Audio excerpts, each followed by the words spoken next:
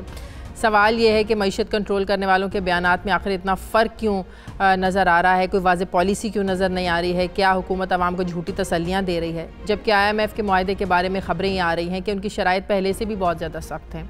عوام پر مزید ٹیکس کا بوجھ ڈالا جائے گا، مہنگائی کا ایک اور سمندر آئے گا، ڈالر مزید اوپر جائے گا۔ سوال یہ ہے کہ کیا حکومت نے آئی ایم ایف جانے میں دیر کر دی ہے؟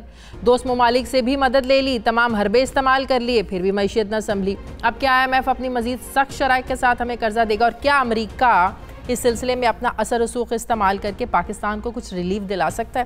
اس پر بات کرتے ہیں ہمارے ساتھ سینئر صحافی واشنگٹن سے انور اقبال۔ بہت شکریہ انور صاحب، ہمیں یہ بتائیے گا کہ کیا خبریں ہیں، کیا لے کر آ رہے ہیں آئی ایم ایف سے اسد عمر صاحب، کیونکہ مہنگائی ہمیں مل گئی ہے، شرح سود بڑھ گئی ہے، درآمدات پر ڈیوٹیز لگ گئی ہیں، اب مزید کیا لے کے آ رہے ہیں وہ عوام کے لیے آئی ایم ایف سے؟ ایک بات میں کہوں کہ ہمارے یہاں ساری کنفیوژن اس لیے ہوتی ہے کہ اردو میں ترجمہ کرتے ہوئے ہم لفظ امداد استعمال کرتے ہیں کہ امداد لے کے آ رہے ہیں یا دوست ملکوں نے امداد دی۔ کسی دوست ملک نے سعودی عرب ہو یا یو اے ای میں ہو فیور ضرور ہے، لیکن امداد کوئی نہیں دیتا، سب نے قرضہ دیا ہے آپ کو، اور جو آئی ایم ایف دے رہا ہے وہ بھی قرض ہے۔ اب آئی ایم ایف ایک بینک ہے، بیسیکلی ایک مالیاتی ادارہ ہے، تو جب وہ قرض دیتا ہے تو سب سے پہلے وہ اس بات کو مد نظر رکھتا ہے کہ وہ قرض کا پیسہ بمع سود واپس آئے گا یا نہیں۔ لوگ آئی ایم ایف کے پاس اس لیے جاتے ہیں کہ ان کا شرح سود جو ہے سب سے کم ہوتا ہے، بہت رعایتی شرائط پہ وہ قرض دیتے ہیں، اس لیے لوگ ان کے پاس جاتے ہیں۔ اب آئی ایم ایف ظاہر ہے وہ ساری شرائط لگائے گا جس سے وہ انشور کرے گا کہ ان کا پیسہ ان کے پاس گیون مدت واپس آ جائے، جو بھی مدت ہے۔ اچھا، اس میں بعض شرائط بالکل واضح ہیں جو مسلسل وہ کہہ رہے ہیں۔ ایک تو یہ کہہ رہے ہیں کہ جو آپ کا جو وہ ہے ایکسچینج ریٹ جو ہے وہ آپ فری فلوٹ کریں۔ ہمارے یہاں مینیج فلوٹ ہے کہ ہمارے یہاں اسٹیٹ بینک ڈٹرمن کرتا ہے، وہ کہتے ہیں آپ مارکیٹ پہ چھوڑ دیں، وہ پاکستان نہیں مان سکتا۔ اب اس میں ظاہر ہے کہ اس میں پتہ نہیں کہاں جا کے ٹھہرے کنورژن ریٹ۔ تو ایک تو یہ ہے، دوسری وہ ان کو کچھ شبہات ہیں ان کے بارے میں وزیر خزانہ کا کہنا ہے کہ انہوں نے دور کر دی ہیں، وہ ہیں سی پیک کے حوالے سے کہ وہ یہ پیسہ امریکہ کے جو وزیر خارجہ انہوں نے صاف کہا تھا کہ پاکستان کو ہم اس بات کی اجازت نہیں دیں گے کہ ہمارے پیسے سے چائنا کا قرض ادا کرے، تو وہ پاکستان نے کہا کہ جی وہ تو ہم نہیں کریں گے، اور انہوں نے کل وزیر خزانہ نے یہ بھی کہا کہ جو پاکستان چائنا کا جو قرض ہے وہ پاکستان کے ٹوٹل قرضے کا صرف 10% ہے۔ تو یہ ساری شرائط شامل ہوں گی آپ پہ، آپ میں ظاہر ہے مہنگائی بھی آئے گی، ظاہر ہے آپ کو بات ٹھیک ہے بالکل سے۔ یو ایس ٹریجری جو سیکرٹری کے ساتھ ان کی ملاقات آپ کیا سمجھتے ہیں کتنی امپورٹنٹ ہے؟ کیونکہ اگر دیکھا جائے تو آئی ایم ایف اور ورلڈ بینک کے معاملات میں اس ڈپارٹمنٹ کا ایک پریشر ہے، ایک دباؤ ہوتا ہے، ایک بڑا رول ہوتا ہے، تو آپ کو لگتا ہے کہ واشنگٹن چاہے گا کہ بہت زیادہ ہمیں سخت قسم کی شرائط کے ساتھ جو ہے وہ قرضہ ملے، یا کچھ ریلیف مل سکتا ہے؟ واشنگٹن کا اس وقت ایک بڑا انٹرسٹ ہے جو وہاں اس خطے میں ہمارے پھنسا ہوا ہے، وہ ہے افغانستان کو لے کے۔ بالکل، اور وہ یہ سمجھتے ہیں کہ انہوں نے کوشش کی 17-18 سال پاکستان کو اگنور کر کے کام کرنے کی، کام نہیں ہوا، اور اب اس نتیجے پہ پہنچے ہیں کہ پاکستان کی مدد ضروری ہے، کیونکہ جو دونوں طرف کے پشتونوں کا آپس میں لنک بنتا ہے اس کی وجہ سے پاکستان کا ایک بڑا مؤثر کردار ہے۔ تو وہ خیال ہے کہ اس کی وجہ سے آپ کو کچھ نرمی مل سکتی ہے، اور لیکن مطلب امریکہ رول پلے کر سکتا ہے پاکستان کو کچھ ریلیف دلانے میں۔ ہلالی صاحب کچھ کہنا چاہ رہے ہیں؟ ہلالی صاحب دیکھیے شازیہ، مجھے آج شام کسی سے بات ہوئی تھی واشنگٹن میں، اس سے پتہ چل رہا ہے کہ آئی ایم ایف کا ڈیلیگیشن فائنلائز کرنے کے لیے یہ معاملہ اینڈ آف اپریل کو آئے گا۔ 15 اپریل سن رہے ہیں، اور یہ میٹر مجھے کہا گیا اینڈ آف اپریل کہا گیا، مگر آپ کو میں ایک دو چیزیں جلدی سے بتا دوں۔ ایک، یہ پہلی بات تو 9 ملین یا 12 بلین ہوگا یہ دیکھنا پڑے گا، مگر ایک رکاوٹ آ گئی ہے، اور رکاوٹ یہ ہے کہ ایف اے ٹی ایف کے رپورٹ کے پہلے انہوں نے کوئی اپنا proposal I M F board کو نہیں بھیجیں گے، اور ایف اے ٹی ایف کا جو رپورٹ ہے وہ پولیٹیکل کنسیڈریشنز اس میں ہیں، امریکہ اور ہندوستان نے بڑا کام کیا ہے اس پہ. اب وہ کون سے پولیٹیکل کنسیڈریشنز ہیں اور ہمارا کیا ری ایکشن ہوگا وہ ڈٹرمن کرے گا کہ کیا ایک ہمیں یا 9 بلین یا 12 بلین ملے گا اور یا ملے گا کہ نہیں. I don't know, it depends کہ اگر ایسی وہ رکاوٹ ہے جس پہ ہم مان ہی نہیں سکے تو کچھ بھی ہو سکتا ہے. تو یہ معاملہ جو ہے اس وقت پھنسا ہوا ہے. لیکن آپ نہیں سمجھتے افغانستان کے مسئلے کو لے کر پاکستان کو امریکہ ریلیف دلانے کی کوشش کرے گا؟ نہیں, وہ ہمارا کنسیشن انہوں نے لے لیا ہے افغانستان پہ, اس کو ہضم کر لیا ہے. آپ نے دیکھا ہوگا آج افغانستان پہ اوپر باتیں ہو رہی ہے قطر میں, ہم نہیں ہیں ادھر, ہم نے خود کہا ہے کہ ہم نہیں جا رہے ہیں ادھر. دیکھیے یہ ایک معاملہ ہے جو ان کا کھیل ہے, پریشر ہمارے پہ وہ سسٹین کریں گے. صحیح. مجھے پروگرام میں ایک بریک لینی ہے. شکریہ انور اقبال صاحب ہمیں وقت دینے کے لیے. پروگرام میں ایک بریک لینی ہے. بریک کے بعد ہمارے ساتھ ہوں گے مسلم لیگ نون کے رہنما رانا ثناء اللہ صاحب. ایک چھوٹے سے وقفے کے بعد واپس آتے ہیں.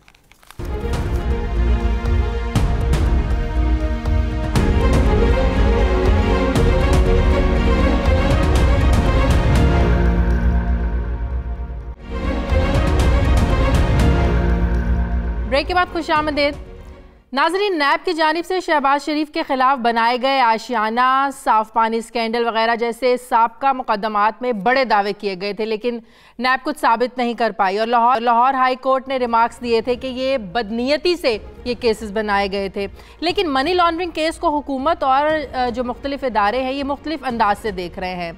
ذرائع جو ہیں یہ شہباز فیملی کے خلاف جاری منی لانڈرنگ کیس کی جو تفصیلات بتا رہے ہیں, ان تفصیلات کے مطابق تقریباً 3 ارب 69 کروڑ کی منی لانڈرنگ کی گئی ہے. بعد میں یہ رقم واپس شریف خاندان کے بینک اکاؤنٹس میں آتی ہے.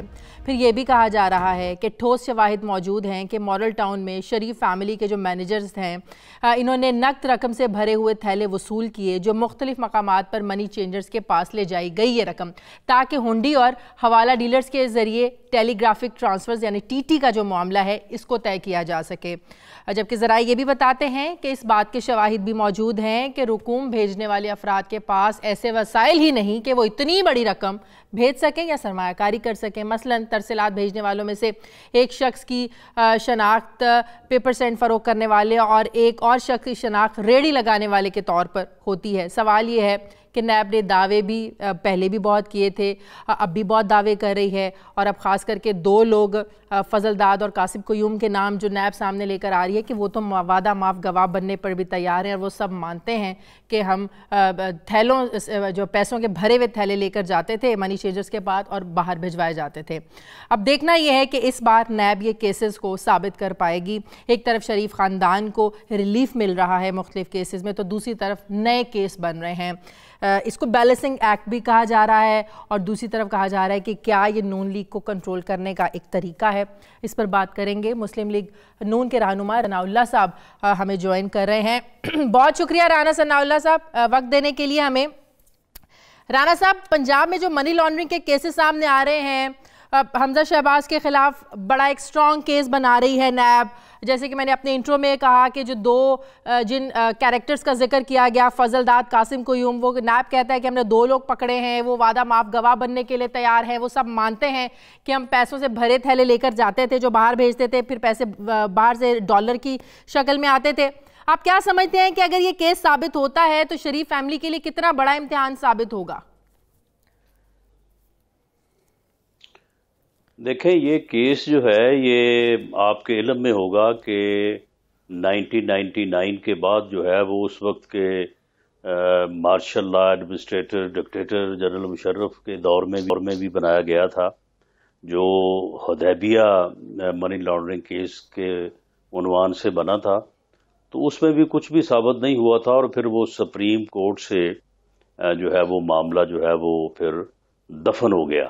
لیکن وہ جو آئینی قانونی ماہرین کہتے ہیں وہ وقت کی مجبوری کی وجہ سے وہ ڈیلے میں چلا گیا کیس, اس وجہ سے وہ دوبارہ اوپن نہیں ہو سکتا. قانونی جو ماہرین ہیں اس کو وہ آئینی اور قانونی اس چیز سے جوڑتے ہیں. تو میں بھی آپ کے سامنے یہی عرض کرتا ہوں کہ یہ جتنی بھی باتیں ہو رہی ہیں یہ سب فراڈ ہے, یہ غیر قانونی ہے, غیر آئینی ہے. اور یہ میری بات آپ ذہن نشین کر لیں کہ ہر چیز کا آئینی اور قانونی جواز جسٹیفیکیشن جو ہے وہ موجود ہے شریف فیملی کے پاس، اور جب یہ جھوٹ کا پلندہ، یہ فراڈ سارا جو ہے، یہ جب عدالت میں لے کے جائیں گے، ایک ایک چیز کو جو ہے وہ وہاں پہ غلط ثابت کیا جائے گا۔ صحیح۔ رانا صاحب، آپ نے ایک انٹرویو میں کہا کہ جس ملک کا وزیر اعظم اس حد تک جا چکا ہے کہ اس کے پاس ایک باقاعدہ لسٹ ہے، وہ ایجنسیز کے سربراہوں سے ملتا ہے تو وہ کہتا ہے اس کو پکڑیں، فلاں کو پکڑیں، اس کے خلاف کچھ نہ کچھ نکالیں، تو آپ کی اس بات سے یہ مطلب نکالا جائے کہ پرائم منسٹر صاحب انڈائریکٹلی نیب کو ڈکٹیٹ کر رہے ہیں؟ نہ صرف نیب کو جو ہے وہ پریشرائز کر رہے ہیں، بلکہ تمام جو ایجنسیز ہیں ان کے پیچھے پڑے ہوئے ہیں اور ان کو کہتے ہیں کہ جی یہ کچھ نہ کچھ کسی نہ کسی کے خلاف جو ہے وہ نکالیں، اور ان کو نہ حکومت سے کوئی دلچسپی ہے، نہ ان کو اس ملک کی اکانومی کی بدحالی سے کوئی فکر ہے۔ وہ پیسے اگر نکالیں گے عمران خان نے اپنی جیب میں تو نہیں ڈال لینے نا، انہوں نے اپنا کچھ ذاتی فائدہ تو نہیں نکال لینا نا، ان کا نہیں تو کہاں نہیں تو نکالنے کہاں سے ہیں اس نے؟ تو وہ تو یہی کہہ رہے ہیں نا، نیب میں کیسز چل رہے ہیں پیسے نکالوانے کے لیے، تو پھر چلو بتائے، نہیں تو چلو بتائے نا پھر یہ 8 ماہ میں کتنے پیسے نکالے اس نے؟ وہ تو کہتا تھا کہ یہاں سے جو ہے وہ ہر مہینے جو ہے وہ اربوں ڈالر کی جو ہے وہ ہو رہی ہے منی لانڈرنگ، میں آتے ہی بند کر دوں گا۔ بتایا نا وہ پیسے کہاں ہیں؟ تو آپ کے پاس یہ آتھینٹک انفارمیشن ہے کہ وہ ایجنسیوں کے سربراہوں سے ملتے ہیں اور باقاعدہ ان کو لسٹ جا کے دیتے ہیں کہ اس بندے کو فلاں بندے کو پکڑیں؟ لوگ خود بتاتے ہیں، کسی نے آپ کو لسٹ دکھائی؟ کسی نے لسٹ دکھائی؟ یہ جو نہیں لسٹ اس نے خود کہا ہے، اس نے ایک سے زیادہ مرتبہ کہا ہے کہ 50 لوگوں کی لسٹ میرے پاس ہے اور میں نے ان 50 لوگوں کو جو ہے وہ جیل میں بند کرنا ہے۔ یہ کوئی ڈکی چھپی بات ہے؟ اچھا، آپ سمجھتے ہیں کہ نیب انڈیپینڈنٹ نہیں ہے، خود مختار نہیں ہے، میرٹ پر کیسز نہیں بنا؟ میں کیا سمجھتا ہوں، نہیں بات سنے نا، یہ میرے سمجھنے کی کیا بات ہے، یہ ساری دنیا سمجھ رہی ہے، سپریم کورٹ سمجھ رہی ہے، ہائی کورٹ سمجھ رہی ہے، وہ اپنے فیصلوں میں لکھ رہے ہیں، تو اس میں میرا سمجھنا جو ہے وہ کہاں پہ رہ جاتا ہے؟ کیونکہ نون لیگ زیادہ اس طرح کے الزامات لگا رہی ہے نا کہ نیب جو ہے نا وہ نیب اور پاکستان تحریک انصاف کا گٹھ جوڑ ہے، ساری دنیا لگا رہی ہے۔ اچھا ٹھیک ہے، ساری دنیا لگا رہی ہے۔ آپ نے یہ بھی کہا کہ جب بلاول بھٹو آئیں گے، ان کے جلسے ریلیاں ہوں گے، مسلم لیگ نون کے جو لوگ ہیں ان میں اتنا غم و غصہ ہے، ایک ری ایکشن ہے نواز شریف صاحب کی صحت کو لے کے، تو وہ پوچھے بغیر ہی ان کے جلسوں میں جائیں گے، ریلیوں میں جائیں گے۔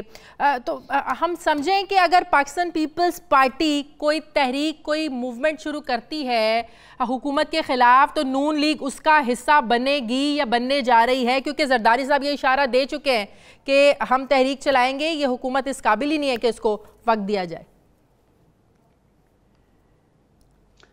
دیکھیں، جہاں تک پیپلز پارٹی کا، پی ایم ایل این کا، ایم ایم اے کا تعلق ہے، وہ تینوں ایک مختلف جماعتیں ہیں، انہوں نے ایک دوسرے کے خلاف الیکشن لڑا ہے، ان کی اپنی اپنی آئیڈینٹی ہے، ہر ایشو کے اوپر ان کی اپنی رائے ہے، ان کا اپنی اپنی پارٹی کا فیصلہ ہے، لیکن 2-3 چیزوں پہ سارے متفق ہیں۔ وہ متفق ہیں کہ یہ ایک جعلی مینڈیٹ کی حامل حکومت ہے، وہ متفق ہیں کہ یہ ایک نااہل اور جو ہے یہ ایک ایسی ٹیم ہے کہ جس نے اس ملک کا بیڑا غرق کر دیا ہے، اس نے غریبوں کا جینا جو ہے وہ مشکل کر دیا ہے، مہنگائی اور اکانومی کی جو صورتحال ہے اس سے ملک ڈیفالٹ کی طرف جا رہا ہے۔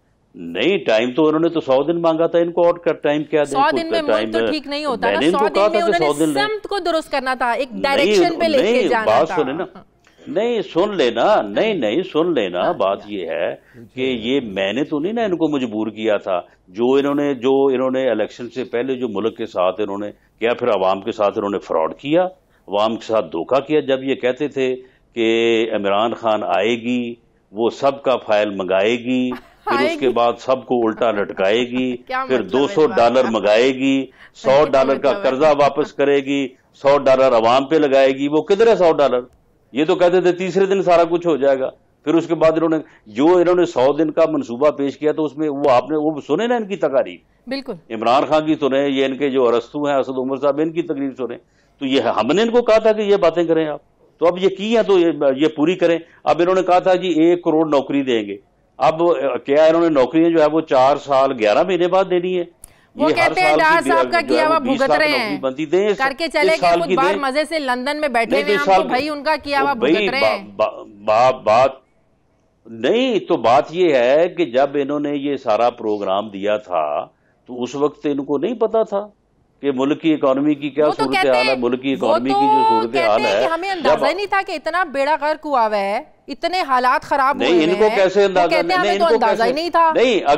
نہیں پھر یہی ہم کہتے ہیں کہ یہ نالائق اور نااہل ٹیم ہے. آپ مجھے بتائیں کہ جس ملک کا بجٹ جو ہے وہ جب ہر سال پیش ہوتا ہے تو اس میں ہر چیز جو ہے وہ لکھی ہوتی ہے, ہر چیز موجود ہوتی ہے. ایشیا بینک, ورلڈ بینک جو ہے وہ سارے جو ہے وہ آپ کی اکانومی کے اوپر, اب یہ اکانومی کے اوپر ایشین اور ورلڈ بینک کے تبصرے آئے ہیں نا, انہوں نے کہا کہ 5.8 تھا گروتھ ریٹ تو وہ 2.9 پہ آ گیا ہے. بیڑا غرق کر دیا انہوں نے. یہ تو ملک کو ڈیفالٹ کی طرف لے کے جا رہے ہیں. آپ ڈالر دیکھیں انہوں نے جو ہے وہ کہاں پہ پہنچا دیا ہے. تو اس صورتحال میں تو ملک کا نقصان ہو جائے گا, ریاست کا نقصان ہو جائے گا. تو اس لیے ہلالی صاحب کچھ پوچھنا چاہ رہے ہیں آپ سے. ہلالی صاحب تو اس لیے نہیں وہ آئی ایم رانا صاحب السلام علیکم. میں آپ سے یہ پوچھنا چاہتا ہوں کہ آپ کے خیال میں یہ جو ڈاکیومنٹس دکھا رہے ہیں پی ٹی, یہ جو ٹی وی پہ دکھا رہے ہیں یہ ڈاکیومنٹس جو ریمیٹنسز آئے ہیں اور 26 ملین کل وہ کہہ رہے ہیں, یہ جو بینیفیشری کا نام ہے, ریمیٹر کا نام ہے, پرپس ہے, ملک ہے, تو یہ سب جعلی ہے, غلط ہے, کیا ہے یہ؟ کیا ایکسپلینیشن ہے اس کا آپ کے پاس؟ دیکھیں ہلالی صاحب, اگر تو مجھے یہ معلوم ہو کہ میں اپنا ڈیفنس ان کے سامنے رکھوں گا اور اس کے اوپر یہ غیر جانبدارانہ تحقیق تفتیش کر کے تو مجھے ریلیف دیں گے تو پھر تو میں یہ بات ان کے سامنے رکھوں. جب مجھے پتا ہے کہ دے آر کمیٹڈ کہ انہوں نے میرے خلاف ریفرنس دائر کرنا ہے اور مجھے عدالت میں لے کے جانا ہے, تو میں اپنا ڈیفنس کیوں ڈسکلوز کروں؟ جب یہ عدالت میں لے کے جائیں گے, آپ دیکھیں نا یہ آشیانہ ہاؤسنگ اسکیم میں انہوں نے کہا کہ جی اربوں روپے کا جو ہے یہ اس میں جو ہے وہ نقصان ہوا ہے, اربوں روپے کی کرپشن ہوئی ہے. تو میں نے تو اس وقت نہیں کہا کہ اپنے ڈاکومنٹ میں نے تو نہیں پیش کیے. انہوں نے کہا کہ جی ایک کمپنی کو نوازنے کے لیے پریشرائز کر کے ٹھیکہ کینسل کیا گیا. میرے پاس وہ ڈاکومنٹ تھا جس کی وجہ سے وہ معاہدہ جو ہے وہ کانٹریکٹ جو ہے وہ میوچل انڈرسٹینڈنگ کے ذریعے ود ان کورٹ جو ہے وہ ختم ہوا تھا. میں نے وہ ڈاکومنٹ اس وقت پیش نہیں کیا. اگر میں پیش کرتا تو یہ اپنا کوئی سٹانس اور بدل لیتے. تو میں یہ آپ کو ایک بات, میرے الفاظ آپ نوٹ کر لیں, each and everything is in accordance with law, اور ہم اس کو ثابت کریں گے کہ نتھنگ از انلیگل. ہر چیز جو ہے اس کے پیچھے لیگل جواز ہر چیز موجود ہے. وہ جب یہ عدالت میں جائیں گے تو ہم سامنے رکھیں گے انشاءاللہ. ٹھیک ہے. بہت بہت شکریہ رانا ثناء اللہ صاحب, آپ نے ہمیں وقت دیا. ناظرین پروگرام کا وقت ختم ہو گیا ہے. پروگرام کے لیے اپنا فیڈ بیک ہمیں ضرور دیجیے گا. اپنا خیال رکھیے گا. مجھے اجازت دیجیے. اللہ حافظ.